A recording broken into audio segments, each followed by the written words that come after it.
हाय माझे लाडके मित्रमैत्रिणींनो, कसे आहात सगळेजण. आपल्या सीमा झेंडे व्लॉग्स या चॅनलमध्ये माझ्या सगळ्या लाडके मित्रमैत्रिणींचे मनापासून स्वागत करते. आमचा ना लॅपटॉप रिपेअर करायला आले होते मी. एक लॅपटॉप होता मिस्टरांचा आणि तो ना खूप जुना होता, पण कसा तरी चालू होता. त्याच्यामध्ये ना भरपूर सारा डेटा होता आणि सानवीला अभ्यासासाठी ना खरंच खूप उपयोग होत होता याचा. पण मध्येच काय झालं काय माहिती, तो ना चालूच होत नाही. आता ह्याच्यामध्ये भरपूर सारा डेटा वगैरे आहे, तर त्याच्यामुळे ना दोन्ही मुलांना घेऊन मी हा लॅपटॉप रिपेअर करायला गेले होते. पण आहे ना तो काही रिपेअर झालेला नाहीये. तर आता बघू, नवीन लॅपटॉपच घ्यावा लागेल. तर त्याच्यासाठी तुम्ही मॉडेल वगैरे सजेस्ट करा, कुठलं नवीन चांगलं आहे काय आहे ते. आणि इथे बघू शकता जे महिन्यातून एकदा महत्त्वाचं सगळ्यात काम असतं ते म्हणजे किराणा सामान भरणं. तर डीमार्टला गेले सकाळी सकाळी आणि मस्तपैकी सगळं काही सामान वगैरे घेऊन आले. बरंचसं किराणा संपला होता, मुलांचा खाऊ संपला होता, तर ते सगळं जाऊन घेऊन आले. आणि खूप सारे असे प्रोडक्ट असतात ना की जे आपण बाहेरून इकडे तिकडे मिळत नाही. खरं डीमार्टमध्ये इतके छान अशा ऑफर्समध्ये ते मिळतात ना, तर त्याच्यामुळे शक्यतो मी प्रेफर करते की डीमार्टमधूनच जाऊन घेऊन यावं. फक्त ना डीमार्टचा एकच लॉस होतो, तो म्हणजे जे समोर दिसेल ना ते आपल्याला घ्यावंसं वाटतं. तेच एक सर्वात मोठा दुष्परिणाम आहे डीमार्टमध्ये जाण्याचा. असं वाटतं की नाही का हे लागेल का आपल्याला, मग गरज नसताना पण आहे ना काही गोष्टी आपण घेऊन येतो. हे ना म्हणजे हे सत्य आहे, हे कुणीच नाकारू शकत नाही. डीमार्टला जाणं शॉपिंग म्हणजे बघा, आपलं 5,000 जर बजेट असेल ना तर आपण 6-7 हजार रुपये आरामात घालून येऊ शकतो. तर याच्यासाठी आहे ना मी पहिलं लिस्ट बनवून द्यायचे मिस्टरांना आणि ते ना बरोबर आहे तेच सामान घेऊन यायचे. म्हणजे एकही एक्स्ट्रा सामान ते आणायचे नाही. पण माझं असं होतं ना की लिस्टमध्ये जेवढं सामान असतं ना त्याच्यावरती 4-5 तरी आयटम असे असतात ना की जे ते लिस्टमध्ये नसतातच, पण मी घेऊन येत असते. पण असो जाऊ द्यात, आपण बायका म्हटलं की असंच आहे. आपण कुठे पण जा शॉपिंगला, कुठे ना कुठे तरी आपण एक्स्ट्रा पैसे घालून येणारच. हे आपलं जन्मजातच आपला स्वभाव आहे बायकांचा. पण असो, जे काही खराब होणारं जे साहित्य आहे ना, म्हणजे जसं की बटर, दूध, ते लगोलग मी फ्रीजमध्ये वगैरे ठेवून देत असते. एक वेळेला बाकीची जी ग्रोसरी आहे ती नंतर संध्याकाळी जशी वेळ मिळेल दिवसभरामध्ये तशी भरून ठेवली तरी चालते. पण मुलांचा खाऊ आणि जे काही खराब होणारे जे साहित्य आहे ते फ्रीजमध्ये वगैरे सगळं ठेवून दिलं मी. खाऊ जो आहे तो ट्रान्सपरंट डब्बा आहे बघा. माझे 2-3 डब्बे जे असे ट्रान्सपरंट मी ठेवलेले आहेत ना की ज्याच्यातून मुलांना खाऊ लवकर भेटू शकतो. तर 3 डब्बे ते खाऊचेच आहेत. ते बरोबर मुलं तिथं जातात आणि खायला घेतात त्यांचं त्या डब्यातून. त्याच्यानंतर आहे ना आज बनवणार होते मी बटर पनीर. कारण डीमार्टमधून येता येताना मस्तपैकी पनीरचं मोठंच चांगलं पॅक घेऊन आले होते. कारण दरवेळेला काय होतं ना 200 ग्रॅमचं पनीरचं पॅकेट पुरतच नाही. म्हणजे सानवीला एवढं जास्त पनीर आवडतं ना, आणि तशी पण तिला भाजी खूप जास्त लागते, कुठलीही भाजी असू दे. तर त्याच्यामध्ये 200 ग्रॅम पनीर आणलं ना की अजिबात पुरत नाही आमच्या सगळ्यांना. तर ते म्हटलं की चला थोडंसं जास्तच पनीर घेऊन येऊया आणि पनीर बटर मसाला करूया. आणि पनीर बटर मसाल्याची माझी रेसिपी तुम्हाला सगळ्यांना मी बऱ्याच वेळेला शेअर केलेली आहे, तरी पण सांगते बघा. कांदा टोमॅटो छान असं बारीक करायचा, थोडीशी त्याची थोडासा त्याचा मसाला तयार करून ठेवायचा, म्हणजे ग्रेव्ही आहे ना अशी घट्टसर होते. आणि ह्या वेळेला चीज आहे ना मी पनीर आहे ना ते गोवर्धनचं आणलं होतं. तर आता मी ओपन केलं ना तर त्याच्यात ना थोडंसं असं काळपट पाणी निघालं. मला जरा प्रश्नच पडला, म्हटलं हे चांगलं आहे ना. मी वास वगैरे घेऊन बघितलं, त्याचं थोडं खाऊन पण बघितलं, पण ना असं थोडंसं ओपन केलं त्याचं ना काळं पाणी निघालं. तर मला जरा थोडं टेन्शनच आलं, बापरे म्हटलं एवढं आणलंय आपण खरं आणि खराब निघतंय का काय. पण त्याची तारीख वगैरे मी चेक केली तर तारीख तर ओके होती. त्याच्यानंतर आहे ना पनीर स्वच्छ धुवून वगैरे घेतलं. तर पनीर कधी पण बघा तुम्ही आणलं ना स्वच्छ साध्या आपल्या पाण्याने आहे ना धुवून घ्यायचं आणि त्याच्यानंतरच वापरायचं. आणि जर तुम्हाला राहिलेलं जर पनीर फ्रीजमध्ये ठेवायचं असेल तर ते कशा पद्धतीने ठेवायचं ते पण मी तुम्हाला इथून पुढे दाखवेल. तर बघा, एका कढईमध्ये मस्तपैकी मी तेल आणि थोडंसं बटर टाकलेलं आहे आणि त्याच्यावर कांदा आणि टोमॅटो छान असा परतून घेतलेला आहे. इथे कांदा तुम्ही स्किप पण करू शकता, फक्त टोमॅटोची प्युरी तुम्ही लाल करून घेऊ शकता, परतून घेऊ शकता. आणि त्याच्यामध्ये जो पनीर बटर मसाला आहे सुहानाचा तो तुम्ही टाकू शकता. कुठल्याही प्रकारचा ना जास्त असा मसाला तयार करायची गरज नाही. हा जो सुहानाचे जे रेडीमेड मिक्स मसाले आहेत ना ते खरंच खूप छान होतात. त्याने बिर्याणीसाठी सुद्धा मी तोच वापरत असते. तर बघा, अर्धा ब्लॉक पनीरचं मी घेतलेला आहे आणि अर्धा ठेवून दिलेला आहे. म्हटलं की मुलांना नाही की पनीरचे पराठे वगैरे करता येईल. आणि बघितलं तुम्ही की थोडंसं पनीर ना मी खाऊन बघितलं, म्हणजे आंबट वगैरे लागते का, काही खराब लागते की काय. कारण ते काळं पाणी जसं निघालं ना मला जरा थोडं टेन्शनच आलं. कारण ना मुलांना कुठलीही गोष्ट देण्याच्या अगोदर आहे ना मी 10 वेळा नीट चेक करून घेते. कारण काही असं इन्फेक्टिव्ह गोष्टी दिल्या आणि मुलांच्या पोटाला काही त्रास झाला तर आजकाल ना खरंच खूप काय काय काय काय ऐकतो आपण, काय खाल्ल्याने काय होतं, काय खाल्ल्याने बऱ्याचशा लोकांच्या जीवावर पण बेतलेलं आहे. तर त्याच्यामुळे फूड पॉइझनिंग हे खरंच खूप डेंजर आहे. तर त्याच्यामुळे ना मी तुम्हाला सजेस्ट करेल, बाहेरून तुम्ही काही आणलं ना पहिलं प्रॉपरली चेक करा. तुम्हाला थोडी जरी शंका वाटली ना अजिबात घेऊ नका, भले त्याच्यामध्ये तुम्ही किती पण पैसे घातलेले असू दे. पण फूड पॉइझनिंग जर एकदा झालं ना तर माणसाच्या जीवावर पण बेतू शकतं. तर त्याच्यामुळे 10 वेळा चेक करा की व्यवस्थित आहे का काय. आणि शिळं तर बिलकुल खाऊ नका. बघा जर तुम्ही फ्रीजमध्ये ठेवत असाल ना तर आता तुम्ही बघू शकता पनीर आहे ना मी प्रॉपर एका स्टीलच्या डब्यामध्ये घेतलेलं आहे. स्टीलचंच घ्यायचं, प्लास्टिकचं वगैरे घ्यायचं नाही. स्टीलचा डबा घ्यायचा आणि पनीरचं पूर्ण पनीर आपलं बुडेल एवढं पाणी त्याच्यात ठेवायचं आणि मग ते फ्रीजमध्ये ठेवायचं आहे. नुसतं कोरडं पनीर ठेवायचं नाही. आणि ते पाणी आहे ना रोज बदलायचं. म्हणजे तुम्ही जर समजा 2-3 दिवसानंतर वापरणार असाल ते राहिलेलं पनीर तर ते पाणी आहे ना ते 2-3 दिवस कंटिन्यू रोज बदलत राहायचं आणि मगच वापरायचं. तर बघू शकता तुम्ही इथे सुहानाचा ग्रेव्हीचा मिक्स मसाला मी वापरलेला आहे. आणि इथे मी भाजी करत होते मी आणि एकदम मुलांची शांतता होती. म्हटलं बघून तरी यावं बेडरूममध्ये काय करतायत ते. कारण जेव्हा पण मी स्वयंपाक करत असते आणि हे दोघं जण बाहेर असतात ना भरपूर सारा यांचा कालवा चाललेला असतो आणि जरा जरी मला आवाज येईन असं झाला ना तर मी पहिली जाऊन बघत असते. मग भले ते दोघे खेळत असू दे किंवा एकटे एकटे खेळत असू दे, मी आहे ना आवाज या दोघांचा जरा जरी आला नाही ना 1-2 मिनिटं तरी मी लगेच जाऊन डोकवून बघत असते की नक्की यांचं काय चाललेलं आहे. कारण मुलांवर आहे ना अशाच पद्धतीने लक्ष ठेवायला पाहिजे.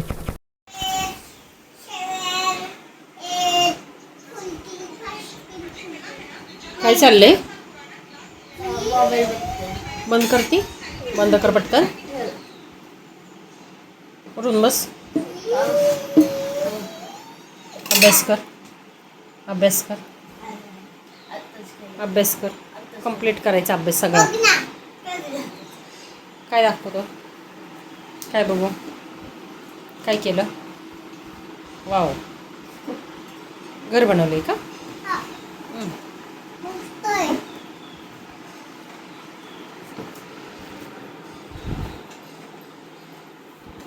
हो.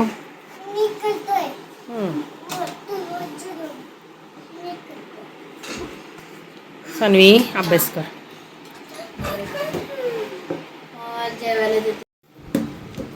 सर 1 मिनिट खाली उतर. खाली उतर. खाली उतर.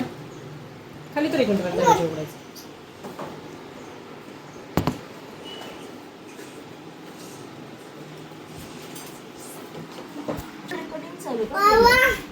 बोल.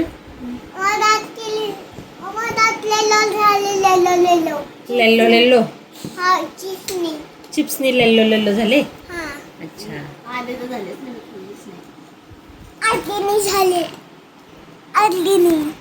हल्दी झाले. काय झाले दाताला? काय झालं? काय झाले? काय झाले पण?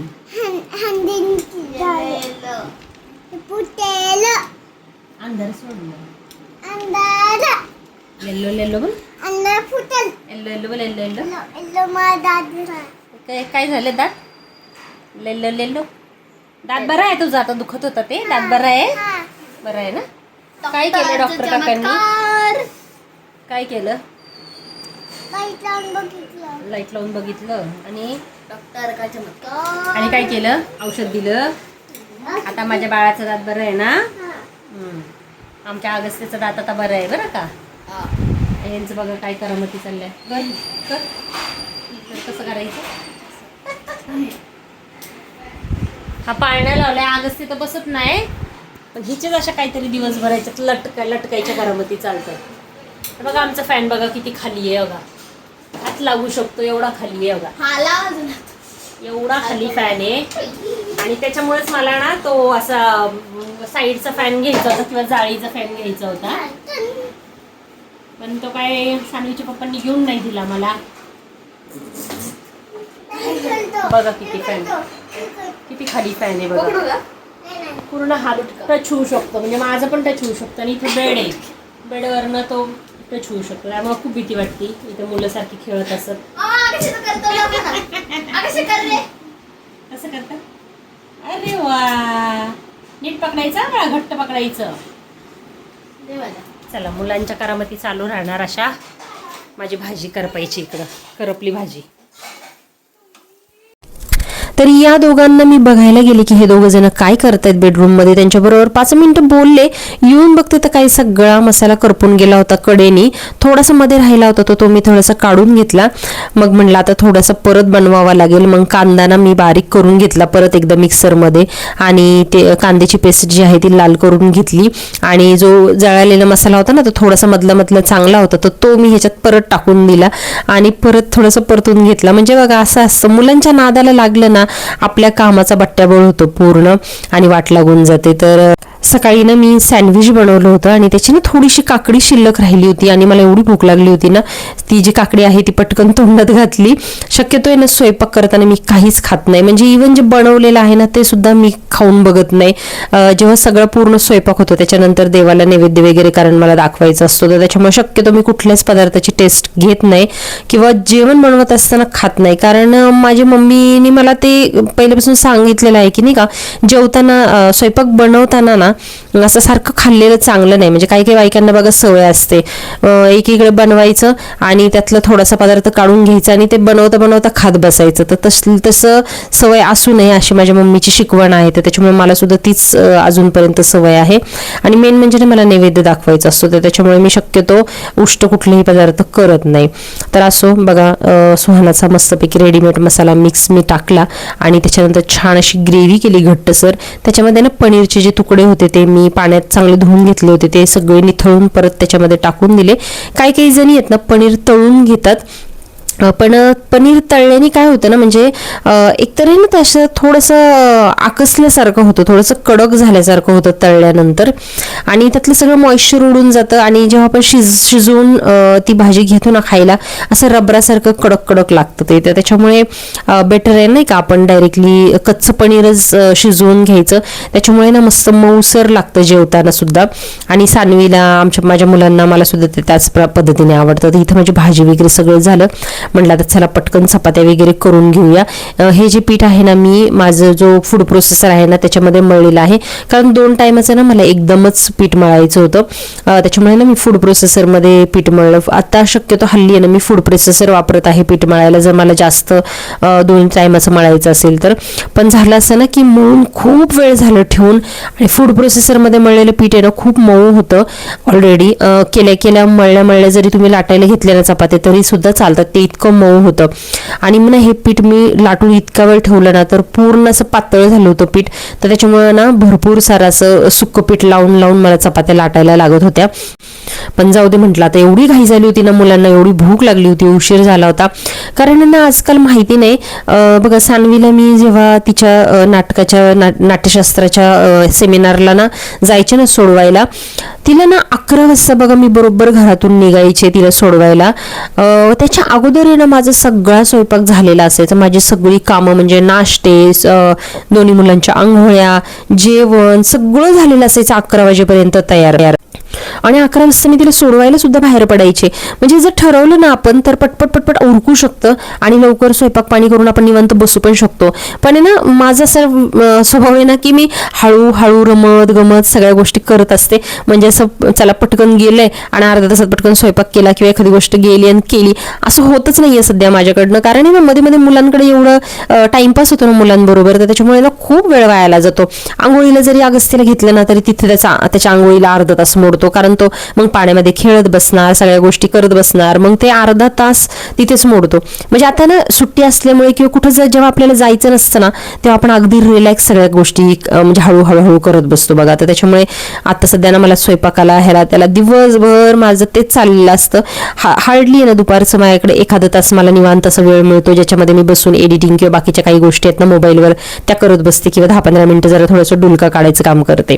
तर असं बघा इथे माझ्या सगळ्या चपात्या वगैरे झालेल्या आहे आणि आता सानवीला मी जेवायला देते, कारण ना मला अजून देवपूजा पण करायची होती. पण म्हटलं की पहिल्या ना मुलांची जेवणाची सगळी सोय, नाश्त्याची सोय हे ना मी वेळच्या वेळेला करत असते बघा. मी तुम्हाला प्रत्येक व्हिडिओमध्ये मी तेच सांगत असते की माझा एक स्वभाव आहे ते म्हणजे ना पहिला जेवणाची सगळी तयारी करून ठेवायची. म्हणजे मुलांना ना वेळेवर जेवण देण्याकडे माझा खूप जास्त कल आहे.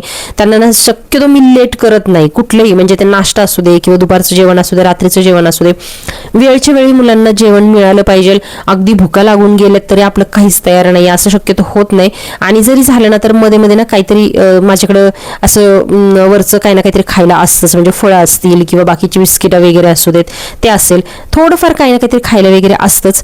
तर त्याच्यामुळे ना स्वयंपाक मी शक्यतो वेळच्या वेळेला करत असते. तर म्हटलं चला आता सानवीला जे ताट बनवलेलं आहे ना तेच दाखवावं देवाला नैवेद्य.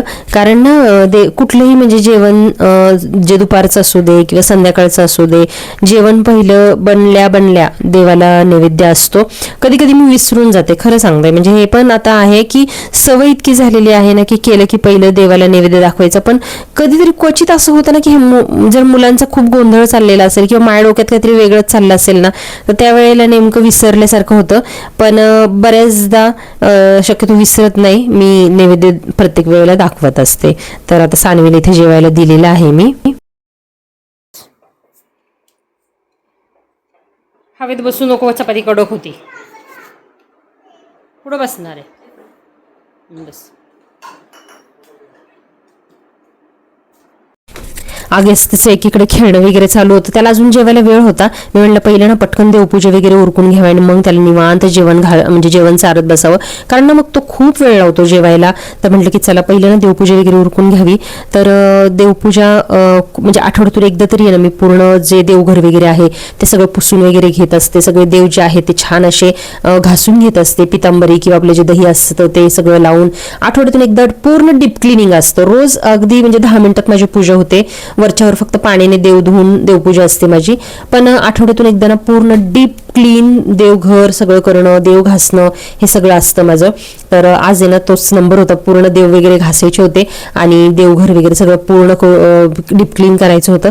तर इथे ना मी सगळं दोन्ही गोष्टी इथे करत आहे. म्हणलं आता हे झाल्यानंतर मग जेवायला घ्यावं. तर तुम्हाला ना एक महत्त्वाचं सांगायचं आहे की मागचा जो एक व्हिडिओ होता राजा शिवाजी मूवीवर ना मी बनवला होता, तर त्याला ना कॉपीराईट आलेला आहे बघा. तर तो त्या कॉपीराईट आल्यामुळे ना डिलीट केला गेलेला आहे.